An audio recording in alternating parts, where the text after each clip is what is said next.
सभी विद्यार्थियों का स्वागत है अपने विद्यालय की ऑनलाइन क्लासों में। आज हम कक्षा 12 विषय हिंदी साहित्य में अध्याय संख्या 8 का अध्ययन करेंगे। अध्याय संख्या 8 है वो सूर्यकांत त्रिपाठी निराला का है और इन्होंने जो रचना लिखी है वो रचना है राम की शक्ति पूजा।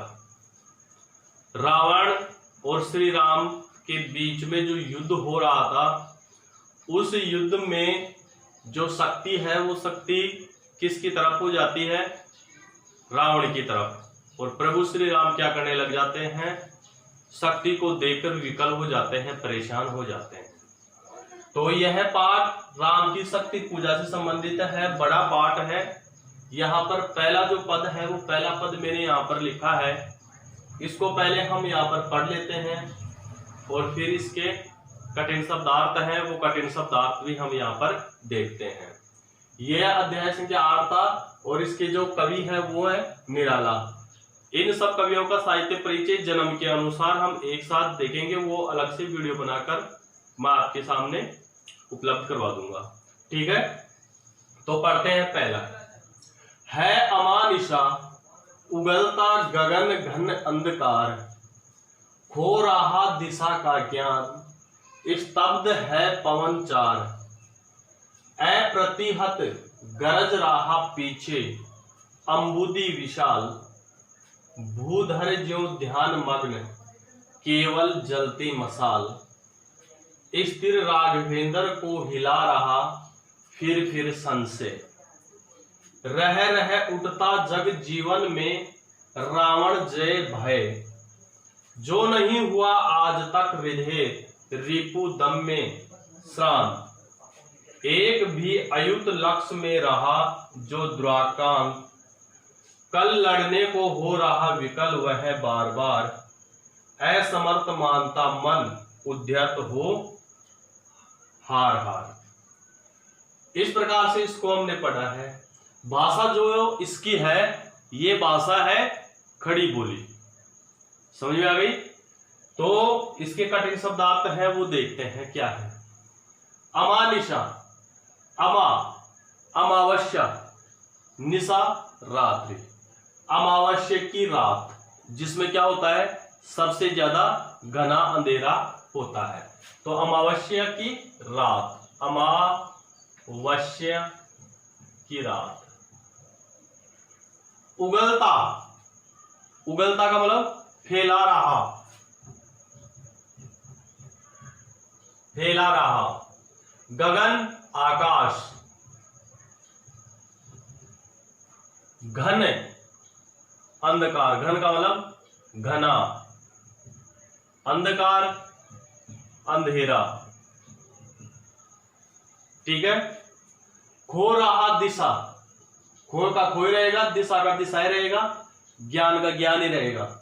स्तब्ध शांत, चुप या स्थिर। पवन हवा, चार का अर्थ हो जाएगा संचार या रुकी हुई। अप्रतिहत, अप्रतिहत का हो जाएगा अपराजित, अपराजित। गरज रहा, आवाज कर रहा, पीछे का पीछे अंबुदी सागर, विशाल बड़ा, भूधर भू को धरने वाला पर्वत, जो जैसे ध्यान मग्न, ध्यान में डूबा हुआ हो, केवल जलती मसाल, इसका ऐसे कैसे ही रहेगा। स्थिर राघवेंद्र, राघवेंद्र का अर्थ हो जाएगा राम। हिला रहा बेचैन, संशय भ्रम, संदेह या शंका। रह रह उड़ता जग जीवन, जग संसार, जीवन का जीवन। रावण जय, रावण की विजय। भय डर, जो नहीं हुआ आज तक हृदय रिपु दम में, शत्रुओं का दमन, शत्रुओं का दमन। श्रांत, बेचैन। एक भी अयुक्त, अयुक्त का अर्थ हो जाएगा यहां पर 10,000, लक्ष, लाख। दुराकांत, जिस पर आक्रमण करना कठिन हो, जिस पर आक्रमण करना कठिन हो। कल लड़ने को हो रहा विकल, परेशान, बार बार का बार बार। असमर्थ का असमर्थ ही रहेगा। मन, उद्यत, तैयार। हो, हार, हार, हार का हार मानना रहेगा। अब ये कठिन शब्द आप देखे हैं, अब इसकी व्याख्या हम यहां पर देखते हैं। व्याख्या क्या है इसकी व्याख्या? प्रस्तुत पद में सूर्यकांत त्रिपाठी निराला राम की शक्ति पूजा में वर्णन करते हुए कहते हैं कि राम है वह रावण की विजय को लेकर भ्रम में रहते हैं, संदेह में रहते हैं कि कहीं इस युद्ध में रावण की विजय न हो जाए।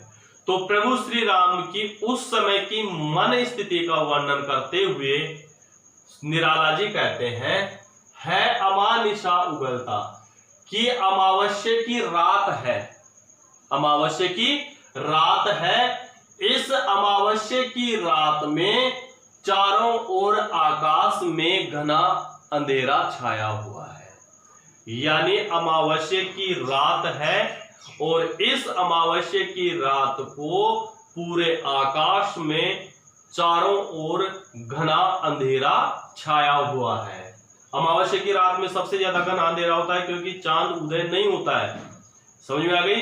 तो सबसे घना अंधेरा कौन सी रात को होता है? अमावस्या की रात को होता है। तो उस समय अमावस्या की रात थी ये, ठीक है। तो अमावस्या की रात को आकाश में चारों ओर घना अंधेरा छाया हुआ है। खो रहा दिशा का ज्ञान, इस अंधेरे के कारण दिशाओं का ज्ञान भी नहीं होता है। दिशाओं के बारे में भी कुछ पता नहीं चलता है कि पूर्व दिशा इधर है, पश्चिम इधर है, उत्तर इधर है और दक्षिण इधर है।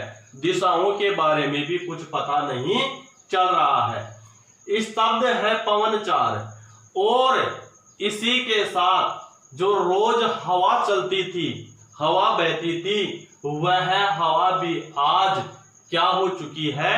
शांत हो चुकी है, चुप हो चुकी है, स्थिर हो चुकी है। अर्थात हवा का जो संचार है वो संचार भी आज इस अमावस्या की रात को बंद हो चुका है। अप्रतिहत गरज रहा पीछे, जिस स्थान पर प्रभु श्री राम बैठे हुए हैं उस स्थान के पीछे अपराजित, जिसे पराजित नहीं किया जा सकता, वह पर्वत है, सागर है। वह सागर पीछे क्या कर रहा है? बहुत गर्जना कर रहा है। यानी जिस स्थान पर प्रभु श्री राम बैठे हुए हैं उस स्थान के पीछे विशाल सागर, बहुत बड़ा सागर है। वह सागर क्या कर रहा है? गर्जना कर रहा है, जिसे पराजित नहीं किया जा सकता। ठीक है। कौन पीछे कौन बैठा है? जहां प्रभु श्री राम बैठे हुए हैं उसके पीछे कौन है? कौन गर्जना कर रहा है? समुद्र में आने वाली लहरें हैं, वो क्या करती हैं? गर्जना करती हैं। तो पीछे समुद्र है, वो विशाल है, और विशाल होने के कारण वह क्या कर रहा है? गर्जना कर रहा है। भूधर जो ध्यान मग्न, आगे निराला कहते हैं कि भूधर पर्वतराज है, जिस स्थान पर वह बैठे हुए हैं। तो ये पर्वतराज कौन सा हो जाएगा? सुवेल पर्वत। सुवेल पर्वत जो है ऐसे दिखाई दे रहा है जैसे एक योगी के समान वह ध्यान मग्न बैठा हो, कोई तपस्या कर रहा हो। केवल जलती मसाल, वहां पर उस अंधेरी रात में वहां पर सिर्फ जलती हुई मसाले ही वहां पर दिखाई दे रही हैं। सेनाएं उठती थी, सेनाएं क्या रखती थी अपने पास? मसाल रखती थी रास्ता देखने के लिए। तो वहां पर जो पर्वत है सुएल पर्वत, वह भी कैसे दिखाई दे रहा है, एक योगी के समान तपस्या करता हुआ ध्यान मग्न दिखाई दे रहा है। और वहां पर केवल सिर्फ क्या है, एक मशाल है, वो मशाल ही वहां पर जलती हुई दिखाई दे रही है। स्थिर राघवेंद्र को हिला रहा फिर सन से। आगे कवि कहते हैं कि इस प्रकार से यह वातावरण प्रभु श्री राम को बेचैन कर रहा है। प्रभु श्री राम को यह पूरा वातावरण है, यह वातावरण क्या कर रहा है, बेचैन कर रहा है। फिर सन से, और उनका बार बार वह भ्रम बढ़ता हुआ चला जाता है, संदेह बढ़ता हुआ चला जाता है। संदेह कौन सा, वो नीचे है। रह उठता जग जीवन में रावण जेब है। प्रभु श्री राम सोच रहे हैं कि अगर कल के युद्ध में रावण की विजय हो जाएगी, क्या, अगर कल के युद्ध में रावण की विजय हो जाएगी तो इस संसार में, जगजीवन, इस संसार में रावण का डर है, भय है, वो और ज्यादा बढ़ जाएगा। अब भय डर कौन सा, रावण अगर इस युद्ध में विजय हो जाते हैं तो उस रावण का अत्याचार, भय इस संसार में और ज्यादा फैल जाएगा। क्यों, क्योंकि रावण क्या था, असुर था, ठीक है। तो इसलिए इस युद्ध में अगर रावण की विजय हो जाती है तो इस संसार में रावण का डर, रावण का अत्याचार और ज्यादा बढ़ जाएगा। इस प्रकार से रहकर उनके मन में, प्रभु श्री राम के मन में यह भ्रम है, ये बार बार उठता है। आगे क्या है, जो नहीं हुआ आज तक हृदय रिपु दम्मे स्नान।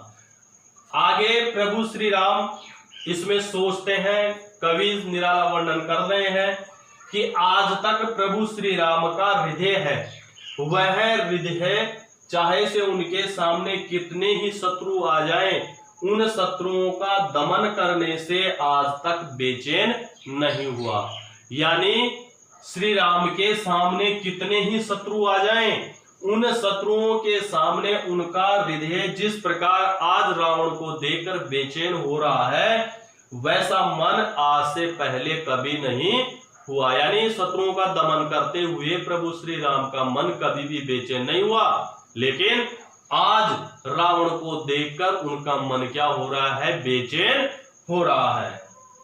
एक भी अयुत लक्ष्य में रहा, चाहे शत्रुओं की संख्या हजारों हो, चाहे से लाखों हो, चाहे से राम के सामने शत्रुओं की संख्या हजारों हो, चाहे से लाखों हो, जो द्वाराकांत जिस पर आक्रमण करना कठिन हो उस पर भी प्रभु श्री राम विजय प्राप्त कर लेते थे। यानी हजारों लाखों शत्रु भी एक साथ अगर आक्रमण कर देते थे तो प्रभु श्री राम उन आक्रमणकारियों पर विजय प्राप्त कर लेते थे। जिन शत्रुओं का दमन करना कठिन होता था, उन शत्रुओं पर भी प्रभु श्री राम है वह क्या कर लेते थे, विजय प्राप्त कर लेते थे। यानी कहने का तात्पर्य यह है कि प्रभु श्री राम के सामने कितने ही शत्रु आ जाएं, चाहे से वो हजारों की संख्या में हो, चाहे वह लाखों की संख्या में हो, जिन शत्रुओं का दमन किसी और ने नहीं किया, उन शत्रुओं का दमन प्रभु श्री राम कर देते थे। कल लड़ने को हो रहा विकल वह बार बार। अब कल के युद्ध को लेकर, रावण के युद्ध को लेकर प्रभु श्री राम का मन है वह बार बार क्या हो रहा है, परेशान हो रहा है। अब यहाँ देखने वाली बात यह है कि मन परेशान क्यों हो रहा है। मन परेशान इसलिए हो रहा है कि कहीं रावण से मैं पराजित न हो जाऊं, रावण से मैं पराजित भी हो जाऊं, लेकिन पराजित होने के बाद में क्या हो जाएगा, रावण का जो अत्याचार है वह अत्याचार और भी ज्यादा बढ़ जाएगा इस संसार में। इसलिए कल के युद्ध को लेकर मेरा हृदय है वह बार बार क्या हो रहा है, परेशान हो रहा है। असमर्थ मानता मन, इस प्रकार से मेरा मन आज असमर्थ हो रहा है, अर्थात इसमें शक्ति नहीं है। मन अंदर ही अंदर कमजोर होता चला जा रहा है। उद्यत हो हार हार, और इस प्रकार से मैं अपनी हार को लेकर, किसकी, अपनी हार को लेकर बार बार मैं एक तरह से क्या कर रहा हूं, विचलित हो रहा हूं। यानी कहना यह चाहता है कि प्रभु श्री राम है अपनी विजय को लेकर एक तरह से पूर्णतः एक तरह अपने मन में शक्ति जिसे बोलते हैं, उस शक्ति का समर्थ मन में नहीं है, और अपने मन में कमजोरी मानते हैं कि मैं रावण से हार जाऊंगा। इस हार को वह स्वीकार नहीं करना चाहते, और उनके मन में एक भ्रम, एक डर है, वो छिपा हुआ रहता है कि कहीं रावण अगर विजय प्राप्त कर लेता है तो उनका संसार में अत्याचार और भी ज्यादा बढ़ जाएगा। इस प्रकार से इसकी व्याख्या देखी। अब इसके जो कठिन शब्द अलंकार है वो और बात कर लेते हैं। इसमें क्या है देखिए, भाषा इसमें कौन सी हो जाएगी, खड़ी बोली, खड़ी बोली, ठीक है। वीर रस है, ठीक है। इसके बाद में अनुप्रास अलंकार है, रूपक अलंकार है, मानवीकरण अलंकार है, उपमा अलंकार है, ठीक है। अब यहां पर इसमें वीरता की बात है, मन है लड़ाई की बात कर रहा है, इसलिए ये बात है, ठीक है। यहां पर रूपक अलंकार कैसे है, जग जीवन, जग को जीवन बता दिया, इसलिए इसमें रूपक अलंकार हो जाएगा। उपमा ज्यों भूधर, इसी लाइन में उपमा है और इसी लाइन में कौन है, मानवीकरण अलंकार है, ठीक है। तो इस प्रकार से हमने इसकी व्याख्या यहां पर देखी है। आज के लिए बस ये पहला पद ही हम यहाँ पर पढ़ेंगे।